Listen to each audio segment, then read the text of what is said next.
UP में BJP की तगड़ी घेराबंदी, बदलेंगे समीकरण, आशियाना भी तैयार, इनके लिए जगी उम्मीद। भाजपा सपा के बागी विधायक मनोज पांडे के माध्यम से सेंधमारी करने की फिराक में है। इंडिया गठबंधन में शामिल सपा के विधायकों के पाला बदलने से कांग्रेस की चुनौती बढ़ गई है। हालिया राज्यसभा चुनाव से गांधी परिवार का गढ़ कहे जाने वाली रायबरेली और अमेठी में आगामी लोकसभा चुनाव के लिए समीकरण बदल गए हैं। भाजपा ने इन दोनों सीटों के लिए तगड़ी घेराबंदी शुरू कर दी है। फिलहाल अमेठी लोकसभा सीट भाजपा के पास ही है, लेकिन उसकी निगाहें रायबरेली सीट पर भी हैं। कांग्रेस के पूर्व अध्यक्ष सोनिया गांधी के चुनाव नहीं लड़ने के फैसले के बाद भाजपा इस सीट पर जीत को आसान मान रही है। यहां पर भाजपा सपा के बागी विधायक मनोज पांडे के माध्यम से सेंधमारी करने की फिराक में है। वहीं भाजपा ने अमेठी में सपा विधायक राकेश सिंह को अपने पाले में लाकर इस सीट पर अपने दावे को और मजबूत बना दिया है। इंडिया गठबंधन में शामिल सपा के विधायकों के पाला बदलने से कांग्रेस की चुनौती बढ़ गई है। उसे अब इन दोनों सीटों के लिए अपनी रणनीति बदलनी पड़ेगी।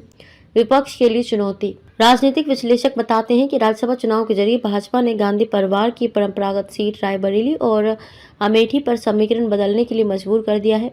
राकेश सिंह और मनोज पांडे के माध्यम न सिर्फ गठबंधन के वोट बैंक पर सेंधमारी होगी, बल्कि उनके सामने चुनौती भी खड़ी करेंगे। सबसे बड़ी बात है कि गायत्री प्रजापति राज्यसभा चुनाव में भले अनुपस्थित रहे हों, मगर उन्होंने एक तरह से भाजपा की मदद ही की है।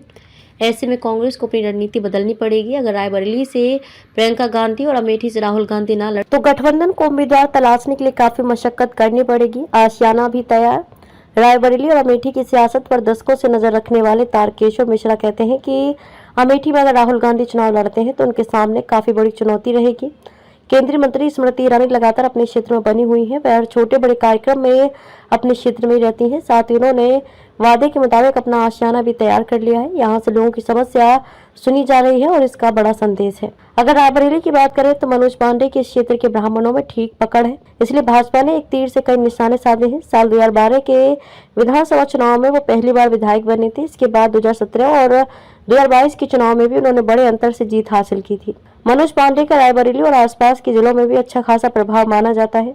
जब से ऊंचाहार विधानसभा सीट बनी है तब से डॉक्टर मनोज कुमार पांडे ही यहाँ के विधायक हैं। मनोज पांडे सपा संस्थापक मुलायम सिंह के विश्वास पात्र थे। वे बीते कई वर्षों से सपा में हैं। वे जनेश्वर मिश्रा और ब्रजभूषण तिवारी के खास रहे हैं। भाजपा के लिए काफी मुफीद मनोज पांडे ने अपनी पहचान ब्राह्मण चेहरे के रूप में बनाई है।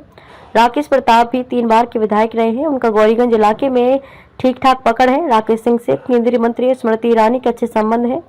राज्यसभा में ये तीनों भाजपा के लिए काफी मुफीद हैं। भाजपा ने अमेठी और बरेली में मजबूत फील्डिंग लगा दी है। तारकेश्वर मिश्रा ने चुनाव आयोग के आंकड़े के हवाले से बताया कि रायबरेली में भाजपा ने अमेठी और बरेली में मजबूत फील्डिंग लगा दी है। तारकेश्वर मिश्रा ने चुनाव आयोग के आंकड़े के हवाले से बताया कि रायबरेली में करीब 11% ब्राह्मण और 9% ठाकुर हैं। अभी तक ये कांग्रेस को वोट करते थे। अब बदले हुए समीकरण में देखना है कि इनका क्या रुख रहता है। अमेठी में 11% क्षत्रिय और लगभग 18% ब्राह्मण है।